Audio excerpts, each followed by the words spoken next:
जय हिंद मेरे प्यारे साथियों, मैं राहुल राज। तो आज हम बात करेंगे, बहुत शानदार भर्ती निकल के आ चुकी है बीएसएफ के अंतर्गत ये। तो हम इसी की रिगार्डिंग बात करेंगे। अगर आप इस फॉर्म को भरना चाहते हैं तो आपसे एक रिक्वेस्ट है कि वीडियो को लाइक, चैनल सब्सक्राइब जरूर कर ले, इसलिए कि इसकी हर छोटी बड़ी अपडेट आपको हम प्रोवाइड करते रहेंगे। तो चलिए इसकी डिटेल्स की ओर चलते हैं। सबसे पहले आपको मैं दिखा दूं, ऑफिशियल साइट पर आ चुका हूं। यहाँ देखिए 17 जून इसका भी लास्ट डेट है। बहुत सारे फॉर्म निकल के भी सब के अंतर्गत ग्रुप बी और सी के आ चुके हैं, जिसमें आपको आप अप्लाई कर सकते हैं। 17 जून ये भी है आपका, ये 17 जून, 24 जून, ठीक है। ये भी 24 जून तक ये अप्लाई कर सकते हैं, 17 जून तक अप्लाई कर सकते हैं। ये आइए इसी प्रकार आपको एक बीटीएस दिखाते हैं और हम उसकी ए टू जेड बात करने वाले हैं। अगर आप इसे एलिजिबल हैं तो आप इस फॉर्म को अप्लाई कर सकते हैं। तो चलिए फ्रेंड, वीडियो को शुरू करते हैं। कहीं आपको डाउट हो तो कमेंट जरूर करें, लेकिन जाते जाते आपसे सबसे पहली बात बता दें, अगर आप भारतीय हैं तो प्लीज़ आपसे यही रिक्वेस्ट है, कमेंट सेक्शन में जय हिंद जरूर लिखें। चलिए वीडियो को शुरू करते हैं। आपको यहाँ डिस्प्ले पर दिख रहा होगा, ये आपका बॉर्डर सिक्योरिटी फोर्स यानी बीएसएफ के अंतर्गत ये भर्ती निकल के आ चुकी है। इसमें आपको कई सारे पोस्ट हैं, इसमें एसआई का भी है, हेड कांस्टेबल का भी है, कांस्टेबल की भी पदों पर भर्ती होने वाली है। ठीक है, तो हम बात करेंगे एक एक पोस्ट की ओर। और सबसे पहले आपको मैं पीडीएफ दिखा दूँ, इसकी मैं आपको पीडीएफ दिखा देता हूँ और इसकी ए टू जेड जानकारी की ओर ले चलता हूँ। आपको हिंदी में पूरी डिटेल्स क्लियर करके बताऊंगा, कुछ इसमें से पीडीएफ से भी जानकारी दूंगा। हम एक एक चीज़ की इसमें बात करने वाले हैं। तो सबसे पहले आपको मैं बता दूं, अगर आपको पीडीएफ चाहिए तो मैं पीडीएफ ऑलरेडी अपने व्हाट्सएप ग्रुप में मैं सेंड कर देता हूं, जहां से आप ये डाउनलोड कर सकते हैं। ठीक है, तो चलिए अब शुरू करते हैं इसकी डिटेल्स की ओर।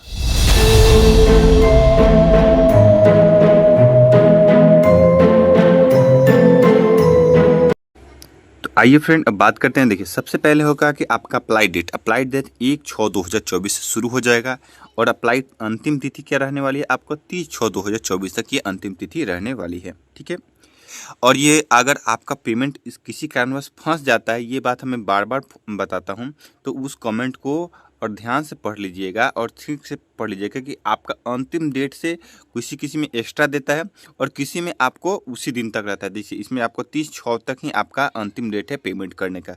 ठीक है, इसलिए कोशिश करें कि आप पेमेंट आपका फंसे नहीं, क्लियर करके ही हो जाए तो अच्छी बात है। अभी परीक्षा तिथि कुछ नहीं घोषित की है। ठीक है, आपका एडमिट कार्ड कब जारी होगा इसका भी नहीं है। ठीक है, तो मैं बता दूं आपको, अगर आपने चैनल को सब्सक्राइब कर लिया है तो ये सब आपको टेंशन लेने की जरूरत नहीं है। इसका कोई भी अपडेट आएगा तो मैं सबसे पहले आपको प्रोवाइड कर दूंगा। अब बात करते हैं, अगर फॉर्म फिल करते हैं तो उसका आवेदन चार्ज जो लगेगा, आवेदन शुल्क रहेगा। जनरल और ओबीसी और ईडब्ल्यूएस कैटेगरी के मैं बात कर लूँ तो इसमें 200 रुपये पेमेंट चार्ज लगने वाले। कितने लगेंगे आपको? 200 रुपये लगने वाले हैं। और यहीं बात कर लूँ, ये किसके लिए? ग्रुप बी के लिए है। ठीक है, और जनरल और ओबीसी ईडब्ल्यूएस कैटेगरी 100 रुपये लगने वाले हैं। किसके लिए? किस कैटेगरी के? ग्रुप सी के लिए आपके 100 रुपये चार्ज लगने वाले हैं। अब बात कर लें, आपको SC ST से अगर आप बिलोंग करते हैं तो आपको कोई चार्ज लगने वाला नहीं है, ये सबसे अच्छी बात है। अब बात कर ले, देखिए credit card, debit card, credit card, net banking और बैंक चालान द्वारा इसे आप भुगतान कर सकते हैं, किसी द्वारा भी आप। लेकिन मैं आशा करूंगा आप चालान के चक्कर में ना पड़े। आपसे रिक्वेस्ट है, डेबिट कार्ड या क्रेडिट कार्ड द्वारा ही आप अपना पेमेंट सक्सेसफुल कर ले, इसलिए कि बेफिजूल आप बैंक के चक्कर काटेंगे। उससे अच्छा है कि आप डेबिट कार्ड और नेट बैंकिंग क्रेडिट कार्ड से ही पेमेंट कर दें। अब बात कर ले इसमें आपका एज की लेकर, एज आपको 20 से आपको 28 दिया गया है और आपको 22 से 25 दिया गया है। किसके किस्म? सब इंस्पेक्टर के पदों पर आपको कितना? 20 से 28 दिया गया है और हेड कांस्टेबल और कांस्टेबल के पदों पर आपको 25 दिया गया है। आगे चलते हैं, इसके मैं पीडीएफ से भी बताऊंगा कि कितना डेट से कितने डेट की इस बीच में मांगा जाएगा, इसके रिगार्डिंग बात करेंगे और किस किस को कितना छूट मिलेगा, आगे बात हम करेंगे इस पर, एज वाले पर। ठीक है, अब बात कर लें आपको इसकी वैकेंसी डिटेल्स की। तो वैकेंसी आपको सबसे पहले बता दें, आपको 162 पदों पर आपकी भर्ती होने वाली है। कितने पदों पर होने वाली है? 162 पदों पर ये भर्ती होने वाली है, जिसमें आपको देखिए सब इंस्पेक्टर यानी जो होने वाले हैं उसमें आपको मास्टर के लिए तो क्या है, किसी भी मान्यता पोस्ट से 12th पास होना चाहिए। क्या होना चाहिए? 12th पास होना। और जल परिवहन पथकारी से आपका ये समुद्री विभाग द्वारा मास्टर सर्टिफिकेट होना चाहिए। ठीक है, अगर आप जल परिवहन विभाग से अगर आपने कोर्स किया है तो आप इसे फॉर्म फिल कर सकते हैं। किसके बाद? 12th बाद। ठीक है, यहीं हम बात कर ले सब इंस्पेक्टर इंजन ड्राइवर के, तो इसमें भी आपको 12th पास होना चाहिए, ठीक है। यहाँ पोस्ट आपको दीजिएगा 7 और 4, ठीक है, और 12th पास होना चाहिए। साथ ही आपका जल परिवहन से आपने किया है समुद्री विभाग द्वारा इंजन ड्राइवर काम, तो आपका भी इसमें अप्लाई कर सकते हैं, कोई दिक्कत नहीं होगा, ठीक है। आगे चलते हैं। हेड कांस्टेबल के पदों की बात करें। हेड कांस्टेबल मास्टर के पद पर जो टोटल 35 पद है, बहुत अच्छा खासा इसमें पद दिया गया है।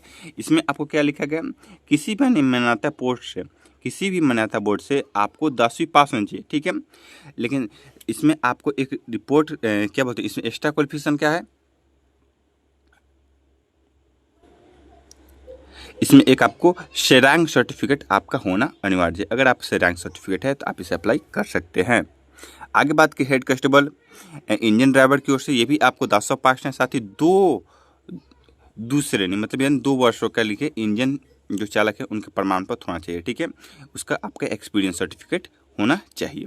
ये बात कि हेड कांस्टेबल वर्कशॉप के लिए, जिसमें आपको किसी भी नाता 10वीं पास होना चाहिए, संबंधित ट्रेड से ITI क्या डिग्री होनी चाहिए, ठीक है। यहाँ आपको सबसे अच्छा है, अगर आपने ITI किया है तो आप इसे अप्लाई कर सकते हैं, ठीक है। अब बात कर लें यहाँ कुक की, जो आपको किसी भी मान्यता पोर्ट से 10वीं पास होनी चाहिए, ठीक है।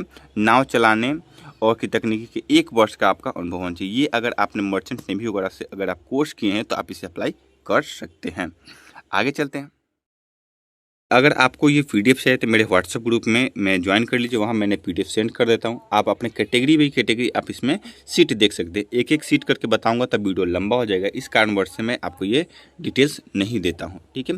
मान लीजिए बोलेंगे OBC 1 है, EWS 1 है, अच्छा नहीं लगता है, इसलिए आपको यह सीट अपना खुद देख लीजिएगा, इतना तो आपको पता है। अब एज लिमिट की बात कर ले तो आपको 22 से 28 है, 22 से 28 है और 20 से 25 है, ये मैंने ऑलरेडी बता चुका हूँ, ठीक है। क्वालिफिकेशन में बता चुका हूँ आपको। और अब बात कर ले आपको, देखिए यहाँ आपको दिखला दूँ सबसे पहले बात, अगर आपको एज में यहाँ देखिए बोल रहा है 1/7/2024, ठीक है, और यहाँ 1/1/7/2002 के, ठीक है। ये आपको सबसे इम्पोर्टेंट चीज़ आपको यहाँ देखिए, जो 22 से 28 लिया जा रहा है, आपको एज जो होना चाहिए 1/7/1900 कितने 96 से ज़्यादा, और इसका आपका 1/7/2002 के बीच है तो आप इसे अप्लाई कर सकते हैं। डेट ऑफ बर्थ ध्यान से देख लीजिए, ठीक है। इसी दोनों के बीच अगर आपका है तो आप इसे अप्लाई कर सकते हैं। आगे चलते हैं। और यहीं बात कर ले 20 से 25 वाले के लिए, जो 10th पास वाले के लिए है, ठीक है, ITI वाले भी हैं, तो उसमें भी आपको दिया गया है, आपको देखिए 1/7/1999 से लेकर 1/7/2004 के बीच है तो आप इसे अप्लाई कर सकते हैं। अब हाइट की बात कर ले, आपको 170 सेंटीमीटर हाइट है तो आप इसे अप्लाई कर सकते हैं, 160 सेंटीमीटर है तो आप अप्लाई कर सकते हैं। चेस्ट आपका 73 से आपका 78 है तो आप अप्लाई कर सकते हैं। यही बात कर ले आपको यहाँ हाइट की, तो आपको 162.5 सेंटीमीटर है तो आप अप्लाई कर सकते हैं, और चेस्ट आपका 75 से 80 सेंटीमीटर होना चाहिए, मतलब 5 सेंटीमीटर आपको फुलाना होगा। यहीं आपका देखिए फिट चेस्ट की हाइट की बात कर ले 165 सेंटीमीटर होना चाहिए, और यहाँ से आपका 75 से लेकर 80 सेंटीमीटर होना चाहिए। आगे चलते हैं। मैं इसमें लगभग सारी डिटेल्स आपको कंप्लीट कर चुका हूँ। अगर कोई भी डाउट हो तो कमेंट सेक्शन में आप कमेंट कर सकते। जब तक के लिए जय हिंद दोस्तों, वंदे मातरम।